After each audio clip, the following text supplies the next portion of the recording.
So, I mean, I don't plan to do this long term, but what you're saying is for turnkey.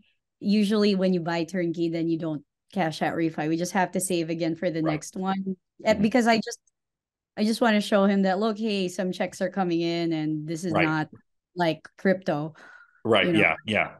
Yeah. You can give him a little bit of validity, right? We have money coming in. This is great.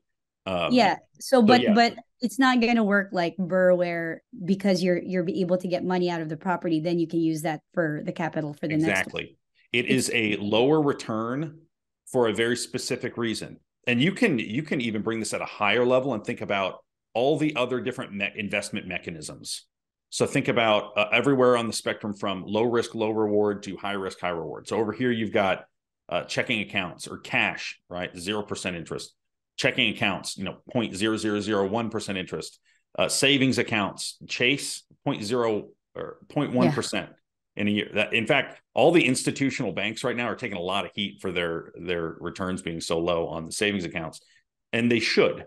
But then you've got money market accounts that are around 4 and 5%, and they're pretty they're low risk, but they're less liquidity, so it's harder to actually get your hands on them. All the way over to say venture capital, which is 98% failure, but when you succeed, it's 250x, 400x. Or you bring it in a little bit and you've got the stock market, which is if you're actively trading, it's a high risk, high reward situation. And then you've got, passive, index funds, that's about 8%. So you've got a spectrum to invest on. Okay. BRRRR and Turnkey are in different sections over here. Turnkey, you're looking for it's going to be reasonable cash on cash return of between 10 and 20% when you buy a property. Now that's 10 and 20% of just cash return. You have appreciation return, you have debt pay down, you've got taxes. So average return for a turnkey right now for reasonable numbers is about 57% in the first 12 years or first 12 months. That's pretty good, Okay. when Yeah. compared to other investment Yeah. mechanisms Yeah. with Yeah. how safe it is. Now, All on right. the BRRRR, part of the reason that people, every now and again will poo poo on turnkey is because the BRRRR numbers are so great.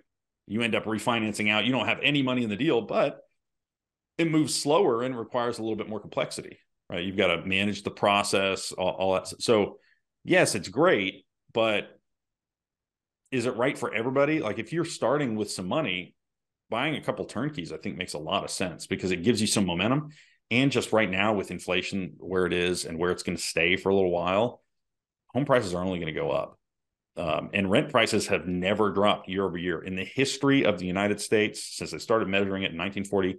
Never gone down, always up and to the right. And so if All you right. put it on a fixed 30-year mortgage, you're in a really good situation. Hey, thanks for watching. If this was helpful to you and you want to keep learning the most productive insider secrets about real estate investing, subscribe here.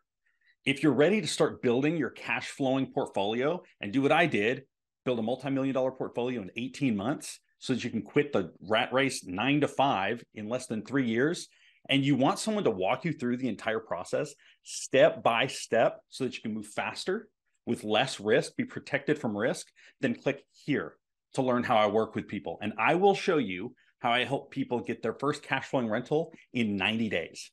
Don't stay trapped, become financially free so you can do what matters.